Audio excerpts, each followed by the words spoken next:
são mais um pouco para recusar, mas não recusar para destruir o trabalho, mas até para acrescentar alguma coisa.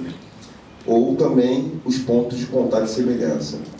É comovente o início do trabalho parece até antropológico, da pedagogia, que isso acontece muito também no campo das letras, em alguns campos de ciências humanas, que é uma narrativa própria, que dá a dimensão de quem você é. Aparece ali o ano de 62 como seu nascimento, mas pelo que eu presumo é 52 que você nasceu, porque nós temos 20 anos, até qual a diferença?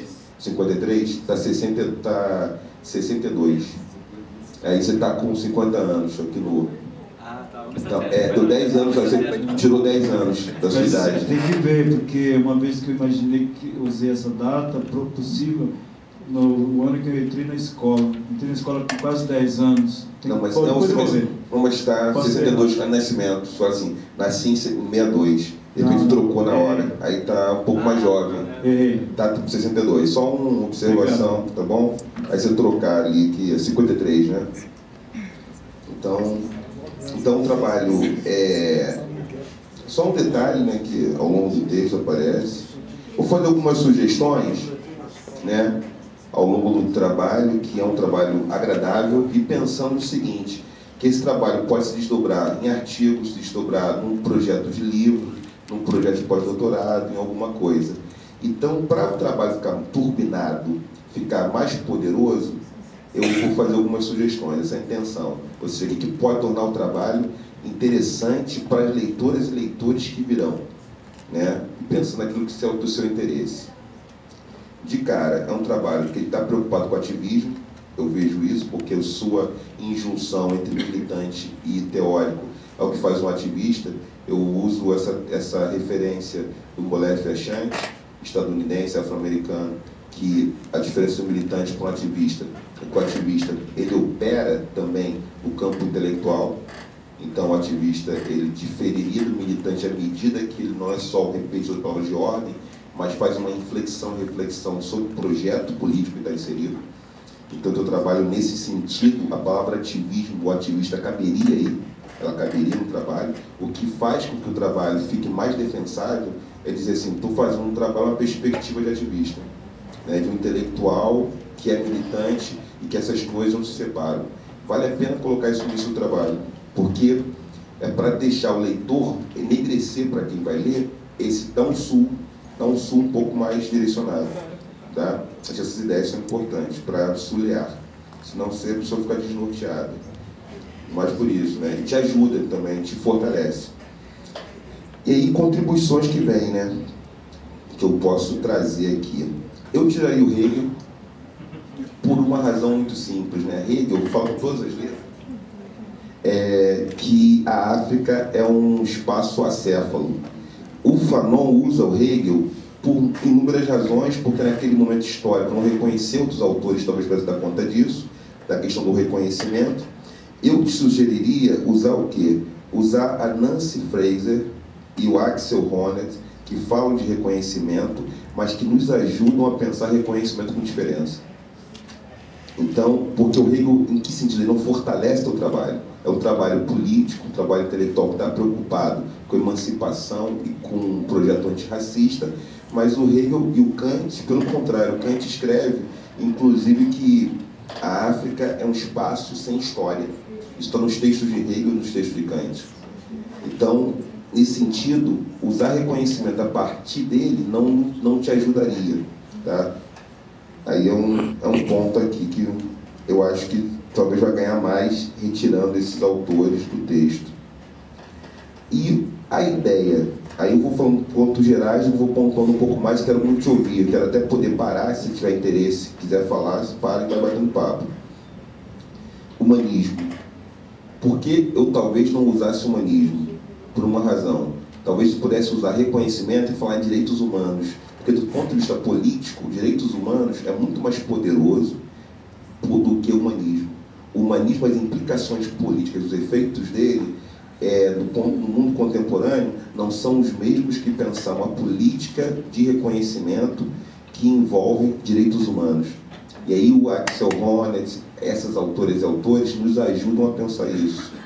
e fugir de uma crítica possível ao texto, que é natural que o texto abra essa margem de leve, que é do essencialismo. Então, assim, o humanismo ele suscita essa possibilidade. Eu entendo que você não quer dizer isso, eu entendo que pelo contrário, a tua proposta, todos aqui concordamos com isso, uma proposta realmente até antirracista, obviamente de valorização da diferença, só que esse conceito, ele abre margem para essa leitura. Então, eu retiraria, talvez, ou reconsideraria, pensaria sobre isso.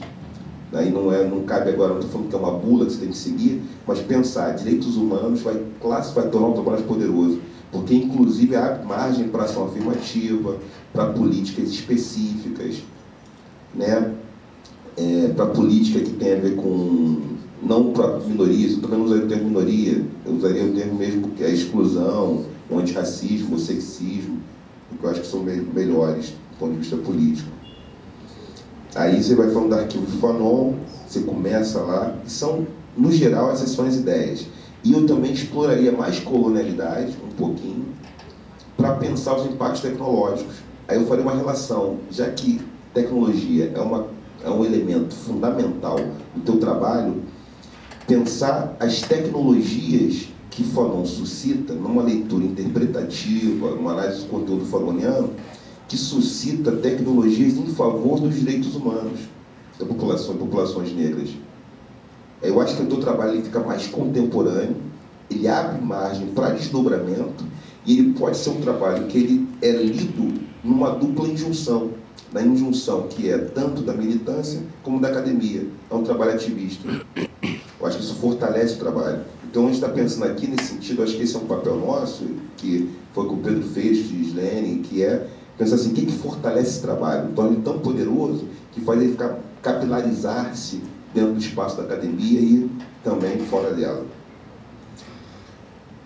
A desobediência epistemológica, você fala na página 48, você vai começando a falar sobre epistemologia na 42 a 45, na 48, e aí você questiona a tecnologia. Ela não aparece muito, a tecnologia, nesse momento. Por isso que eu acho que se você falar de direitos humanos vai aparecer mais. Aí você faz uma contraposição entre Dussel e Habermas, que também é interessante, pode até ser mais explorada, talvez, né? Que o Habermas é um pensador que usa uma proposição neocantiana, em certa medida. Ele está preocupado com o kantismo, ele está dentro de uma ideia de que é possível a conciliação. Nesse sentido, ele usa a lógica. Aí você citou lá no início lógica e citou o Deleuze, mas não explora tanto Deleuze. Você fala muito rapidinho Deleuze, né? Até depois botar na bibliografia, que esqueceu de botar ele lá. Você citou ele rapidamente, que é a filosofia, como criar conceito. Talvez isso possa ser mais explorado. Você que trabalhar com conceitos o tempo inteiro do texto, falar em conceitos, que é uma pequena diferença que a gente pode fazer filosófica entre conceito e categoria. Você pode fazer uma opção epistemológica e trabalhar com conceitos e usar um pouco Deleuze, mas talvez retirar a lógica. Retirar a lógica em que sentido? A lógica não potencializa a proposta do seu trabalho. A questão é essa, que potencializa e ajuda o seu trabalho a ficar mais denso e mais interessante. A lógica, ela aparece ali, tudo bem, faz sentido, mas ela não ajuda muito a turbinar o que você está propondo. Tá? Aí eu tenho algumas questões que vão aparecendo, que eu queria te ouvir também. Ó. Na página 52, você fala em autorrejeição, que tem a ver com racismo antinegro, o racismo antinegro como ele é introjetado, que é na leitura do Fanon, um texto que eu gosto muito, eu sou um leitor de Fanon também, uso nas minhas aulas na universidade, muitas vezes, estou disciplina só de Fanon, já tenho uma matéria só de Fanon, e um dos temas mais polêmicos, numa aula que eu já dei, foi justamente, na página 54, você fala sobre, 52 a 54, sobre a relação entre mulher negra, homem branco, homem negro e mulher branca. Eu te pergunto, eu acho que isso é uma questão interessante, talvez uma nota de rodapé, é possível, numa sociedade racista, essa relação interracial? Essa é a proposição que ali aparece, que seria uma discussão fanoniana. O Fanon está colocando um problema, é possível, numa sociedade racista, esse amor, essa relação interracial, uma relação exogâmica, digamos, entre grupos étnico-raciais diferentes? Homens, mulheres, mulheres, mulheres, homens, homens, como é que seria isso? Um casal? É possível ou não? Quais são as viabilidades, diferenças, dificuldades a respeito disso? Acho que isso é interessante para ser mencionado ali. É um ponto difícil, é um sanhaço, mas é uma coisa que, como você está arriscando e você se propõe a trabalhar um tema complexo, com muitos autores, com divergências, um tema interessante, eu acho que vale a pena falar um pouco sobre isso lá na 54. Você menciona e deixa passar. Então, que conclusão você tira dessa leitura do Fanon? Essa relação é tensa sempre? A relação entre mulher negra, homem branco, homem negro, mulher branca, e iria mais longe, homem negro, homem branco, mulher branca, mulher negra, iria mais longe, tá? Se você quiser arriscar aí, fôlego, conforme for o seu fôlego, iria mais longe. Aí você vai na página 60, 61, fala da parcialidade da psiquiatria europeia e vai falando das tensões entre colonos e colonizados. Muito bom esse negócio, colonos e colonizados, você está falando. Eu acho que trabalha muito bem do humanismo europeu, isso na página 88, 89, 90. Nessa hora, eu acho que fortaleceria o seu trabalho você bater no humanismo europeu, aí não propondo novo humanismo, propondo outra coisa, que é o que eu aqui estou sugerindo, que são direitos humanos, que é uma discussão contemporânea, estou voltando aquilo pontualmente à página 88, que fortalece. Então, talvez Fanon tenha resquícios ou pistas na obra de Fanon para configuração de uma política de ações afirmativas, uma política de direitos humanos, que não são direitos universais em jogo.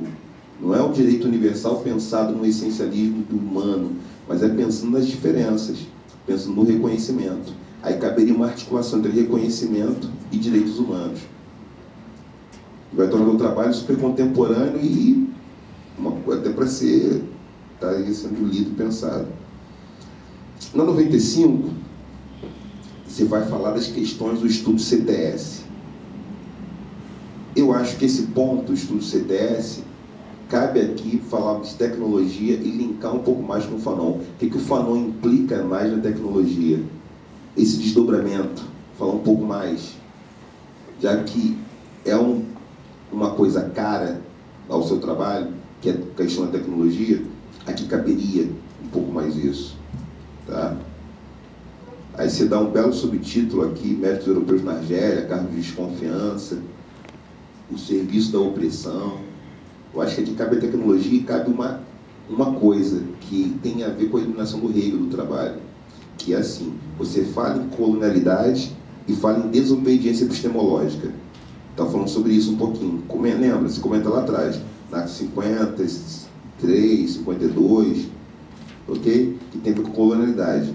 Eu acho que cabe não só pensar como é que os povos negros vão absorver, vão usar as tecnologias vigentes no mundo ocidental, mas pensar que tecnologias estão invisíveis. Mencionar isso. Mencionar. Existem outras tecnologias que não são reconhecidas, que estão invisíveis. Para pensar isso, para dar um exemplo, exemplificar. A medicina chinesa tradicional, ela é uma tecnologia, do ponto de vista da saúde, que ficou invisível durante muito tempo, mas que ela tem também as suas próprias lógicas, sua própria dinâmica, como tem inúmeras tecnologias que são africanas e afrodiaspóricas. O modo de usar as ervas, o modo de usar as coisas, isso fica invisível, isso é fundamental no entendimento. É dizer assim, que tecnologias são essas que nós, africanos, na 6ª região, e aí essa é uma ideia do Achante, os afrodiaspóricos, que estão fora, descendentes de africanos fora do continente, produziram e têm produzido. Porque você traz o quê? A voz que não aparece.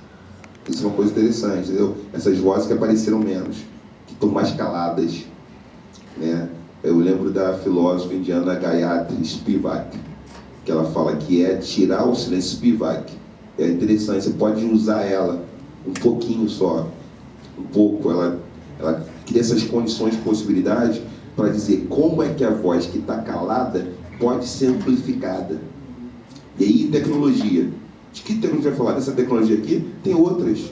Tecnologias que têm a ver com erva, com modo de vida, modo de não pegar malária. Tem pesquisas sobre isso. Povos africanos que nunca eram infectados por algumas doenças porque tinham uma forma de transitar naqueles territórios. Alguns povos bantófonos, por exemplo, né? Tronco linguístico banto, hereiros, por exemplo. É dar voz para esse lugar. Acho que isso que você quer fazer. Então você precisa citar essa galera mais do que o Hegel. É um trabalhinho que dá, mas fica muito bonito como legado da tua história. Entendeu? Vai coroar a tua história, a tua trajetória. Botar isso aqui depositar essa tese falando de Hereiro, comentando a Spivak, comentando autores africanos e africanas, está entendendo? Porque vai te dar essa tua preocupação ativista. E aí o Hegel, já falaram muito, deixa o Hegel de canto, deixa ele. Tá? Deixa ele ali, que não vai te acrescentar muita coisa ele. Pelo contrário, se for ler os textos dele, Introdução à História da Filosofia, ele fala barbaridades a respeito dos povos africanos. E isso fala das agressões de 117 até 120. Aí você tem uma citação muito legal na 119 e 120, faz uma boa citação. Ali eu acho que ela... Você cita o... Eu acho que aqui você tem um problema que você pode trabalhá-lo na 119. Geografia da fome, mundo de miséria desumano, mundo sem médicos, sem engenheiros. Você está falando isso, você está citando o Fanon, você cita o Fanon, né? Assim, que recursos tecnológicos são esses? E aí eu reitero o que eu disse anteriormente. Ou seja, que tecnologias existem? Você não vai fazer um mapa dessas tecnologias, que a gente pode considerar tecnologias que são africanas e afrodiaspóricas. Eu estou usando o conceito afrodiaspórico, é um conceito que eu utilizo, trabalho com alguns autores como Boré Fechante, Ama Mazama, tá? Que pensam essa categoria, esse conceito, melhor dizendo, que eu gosto muito. Que dá essa ideia da diáspora africana, afrodiáspora. Aí você vai falar do processo de descolonização, e lá na 120 tem uma frase que você começa fazendo uma interrogação, gosto muito disso. Começa com uma pergunta, para situar a leitora, situar o leitor, o que vem pela frente. Situar leitor e leitor. Qual seria a relação das reflexões de Fanon sobre a ciência e tecnologia para os debates sobre esses temas que se sucederam, que é a colonização? Mas tem que apostar nisso aqui. O que você vai tirar de Kant, Hegel, de lógica, você aposta e faz mais páginas sobre isso. Fica mais um tempo sobre essa pergunta, essa interrogação. Falando lá o quinto ano da Revolução Argelina, por exemplo, que você comenta o caso do rádio, que é um caso típico, né? O uso do rádio. Mas que outras tecnologias esses povos tinham que não eram usadas pelos europeus? Descobre alguma coisa que seja. Não sei, que eu conheço muito pouco de Argélia, eu conheço mais para baixo, né? Eu frequento mais a parte do continente africano, mais embaixo um pouco, né? Ali de Angola para baixo. Agora, pega ali a Argélia, o que tem ali, alguma coisa tem de produto tecnológico desses povos, se cita ali e fala, Fanon está vendo alguma coisa ali, está começando a ver, a enxergar. Não teve tempo de desdobrar, tem as limitações históricas. Aí você vai seguir na seleção criados, 122, tecnologia oriental. E aí na 144, 145, 146, 137, você fala de consciência, né? Em Hegel. Nessas páginas, é o que eu falei já, não vou me repetir novamente, mas esquece talvez consciência e fala em reconhecimento. Porque reconhecimento pensa em identificações, não pensa nem ideia de identidade como algo fixo, mas pensa em identificações. Nós temos identificações, somos do sexo masculino, construção de gênero, somos étnico-racialmente semelhantes, somos negros, somos brasileiros, são identificações. A gente não tem interseções que politicamente são necessárias para pensar as disputas de poder, de recurso. Tá? Aí você vai ter um lugar para pensar isso, que é a partir nesse lugar. Na Vontade. Essa situação da consciência, no modo como eu pensei, eu considerei a seguinte situação. Aparentemente, isso aí pode estar quase que flutuando nas páginas, sem uma conexão, mas como é que nós vamos justificar, depois com a tese da consciência negra, que é uma perspectiva valiosíssima para a militância do movimento negro e tal, e as formas enfim, de construção de políticas públicas a partir da consciência. Um segundo aspecto da consciência negra, que nós estamos propondo, que consciência negra começou, segundo Milton me explicou, nesses exercícios do Fanon, lá em Lyon, na Segunda Guerra, quando ele foi no exército francês, e ele se viu traído na guerra. Um garoto de 18 anos foi combater contra o nazismo, e de repente o que acontece? Os soldados brancos tratados no paparico e eles, entendeu, de qualquer jeito, os pretos. Ele já começou ali. Então, ele vinha sensibilizado pela convivência com o Césaire. Resumo. Então, você deu a resposta agora. Acho que consciência pode manter consciência, acho que legal. Mas aí você não precisa usar o Hegel, que está aqui aparecendo, o Césaire. Tem aquele poema do Césaire que fala de negritude. Aí você podia usar a questão da negritude e falar mais da influência do Césaire no Fanon. Eu acho que essa que é para. Eu gosto do Césaire, por exemplo. Eu acho que ele é um autor que é um intelectual, um pensador político, né? Ele é uma injunção, é um militante também, mas acho que vale a pena ele aparecer um pouco mais. Tem uma tradução do Césaire que saiu, que foi feito pela Camila do Vale, com 2 L's. Camila do Vale traduziu o Césaire. Você dá uma olhada nela, procura assim na internet, vai ver. Aí você encontra esse texto e faz um diálogo. Como é que esse texto, quais os efeitos desse conhecimento do Césaire no Fanon? E pensa o texto dele.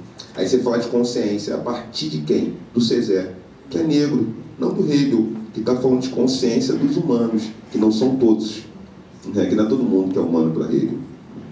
Porque aí te enfraquece, entendeu? O Hegel te enfraquece.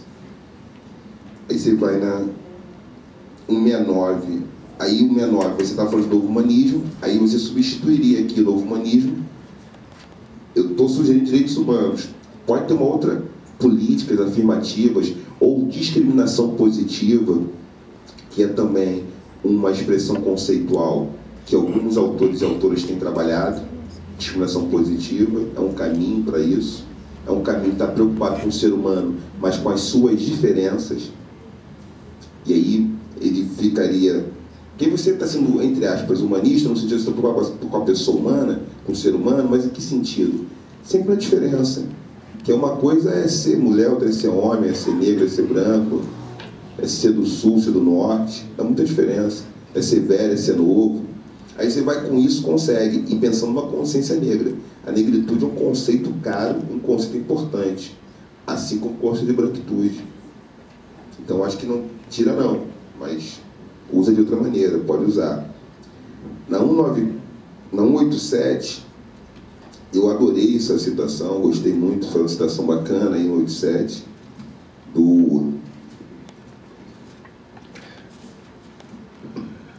cito Hegel. Olha que coisa interessante, para te falar o teu trabalho, para te mostrar um problema e a solução, ou uma solução possível, tá? Não estou com soluções fechadas, não. É uma saída possível. Veja só, você cita Dussel, filósofo argentino radicado no México, né? Vivo, produziu pra caramba, pouco lido, nosso, aí, pertinho da gente. Aí Dussel diz: a ontologia e a filosofia do centro justificam a ação dos poderes centrais e dos exércitos imperiais. O que era o estoicismo e epicurismo, se não a configuração do império? O que são Hegel, Nietzsche, Heidegger, os fenomenólogos? Entendeu? Você mesmo aqui, com o Dussel, bateu no Hegel que você usou. Aí, para você só... Aí você aqui mantém isso aqui.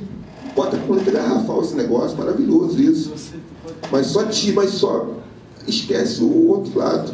Aí o Hegel não pode entrar. Eu estou mostrando o teu próprio trabalho, como você mesmo percebe o que é mais valioso. Essa citação aqui é do céu, aqui ele dá cabo. E você continua citando do céu aqui, né? Outras culturas, que é um filósofo muito pouco lido, assim, nos departamentos de filosofia no Brasil. Muito pouco lido. 187 foi isso. Aí não, 194. 194.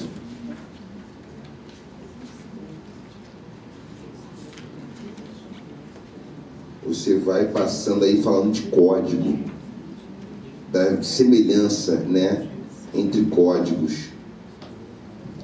Os códigos técnicos, código expressivo, código técnico. Feinberg, que é um autor que eu não manjo, não. Andrew Feinberg, eu não manjo, fui aprender aí que eu não tenho leitura. Aí você contrapõe o do céu, você aproxima ele. Essa aproximação, eu que conheço mais do céu, eu não entendi bem essa aproximação com Feinberg. Não entendi muito. Se você dá uma olhada ali, se pode dar uma fortalecida nela, essa aproximação. Tá?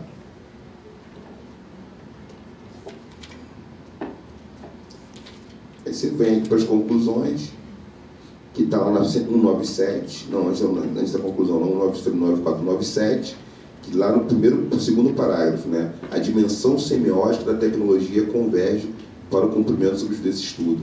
Aí compara. Eu acho que essa tecnologia tem que entrar aquilo que eu tinha mencionado, entrar alguma coisa de africano, afrodiaspórico, conhecimento negro, saberes negros. Se falam, está pensando com a micese, para dar um fio condutor, consciência negra, saberes negros, tecnologias negras. Tem tecnologias negras? Como é que elas emergem? Como elas aparecem? Isso existe, gente. Tecnologia tem cara, tem território epistêmico. Faz isso, não precisa ser muito longo. Sugerindo coisa aqui, tá? Estou aí metendo aqui no trabalho, que me convidou, estou metendo